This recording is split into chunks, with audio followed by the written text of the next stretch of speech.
পরম দয়ালের আতুল চরণে শতকোটি প্রণাম জানাই। শ্রী শ্রী পরমারাধ্যা বড় মায়ের শ্রীচরণে প্রণাম জানাই।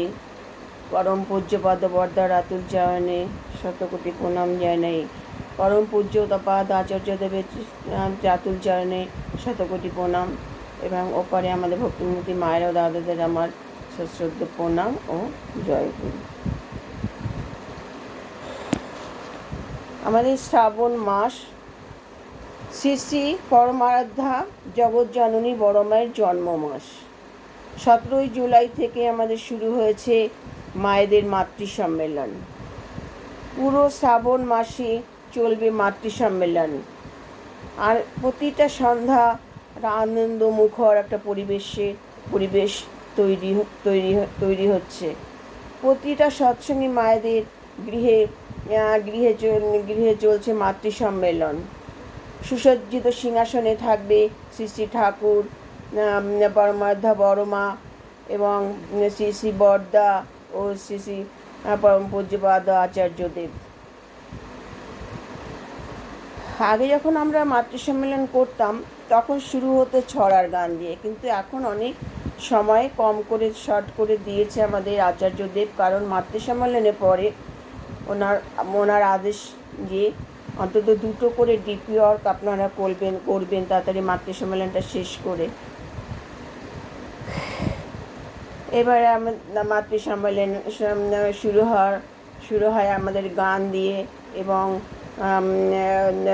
কিছু বড় মার সম্পর্কে কিছু আলোচনা, ঠাকুরের সম্পর্কে কিছু আলোচনা, এই দিয়ে আমাদের মাতৃ সম্মেলন শুরু।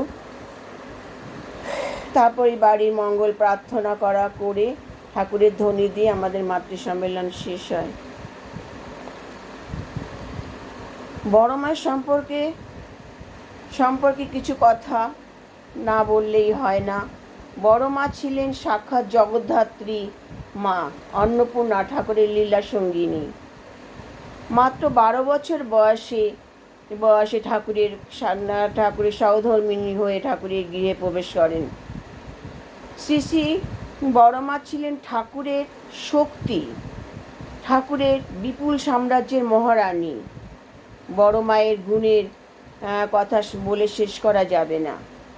তাই ছোট্ট বয়সে ঠাকুরের সহধর্মিণী হয়ে প্রবেশ করে এবং ঠাকুরের এই বিপুল সাম্রাজ্যের সমস্ত দায় দায়িত্ব নিজ হাতে তুলে নিয়েছিলেন। তিনি ছিলেন স্বামী সোহাগিনী, ঠাকুরের স্নেহ ও ভালোবাসার পাত্রী। ঠাকুর সব কাজে বড় মায়ের সম্মতি থাকত। বড় মাকে বাদ দিয়ে তিনি কোনো সিদ্ধান্তই নিতেন না। একেই বলে স্বামী স্ত্রীর সম্পর্ক। তাই ঠাকুর সংসার করিয়ে দেখিয়ে দিয়ে গেছেন।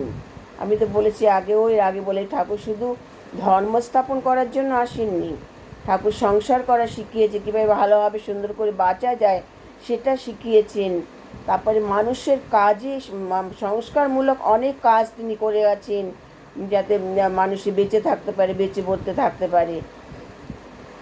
বড় মা ছিলেন ঠাকুরের লীলা সঙ্গিনী। বড় মা হলেন আদর্শ নারী জাতির উদাহরণ, একজন গুণবতী মহিষী নারী। ঠাকুরের 8টি বৈশিষ্ট্যের অধিকারী ছিলেন তিনি। সেবা, ধর্ম, সাহায্য, শুশ্রূষা, সংরক্ষণ, সুপ্রজনন, এই 8টি গুণের অধিকারী ছিলেন। এগুলো প্রতিটি মায়ের থাকা একান্ত প্রয়োজনীয়। বড় মাকে অনুসরণ করে চলা প্রতিটি নারীর কর্তব্য। লক্ষ কাজের মধ্যেও ঠাকুরের ওপর বড় মায়ের নজর থাকত।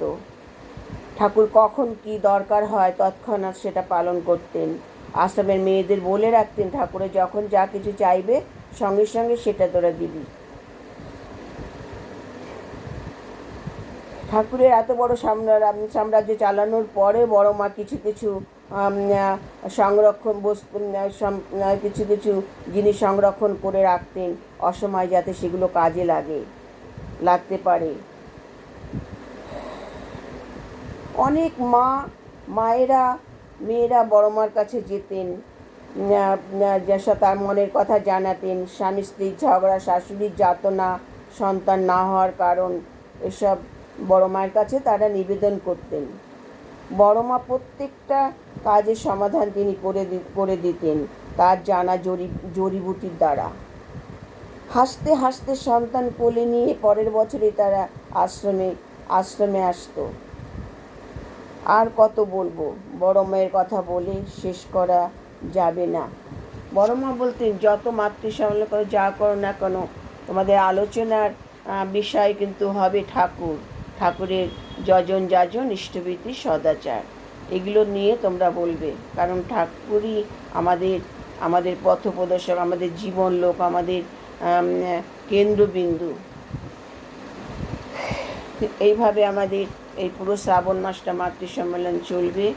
ঘরে ঘরে সুন্দর গান আলোচনার মাধ্যমে সুন্দর একটা আনন্দমুখর পরিবেশ প্রতিটি সন্ধ্যায় তৈরি হবে।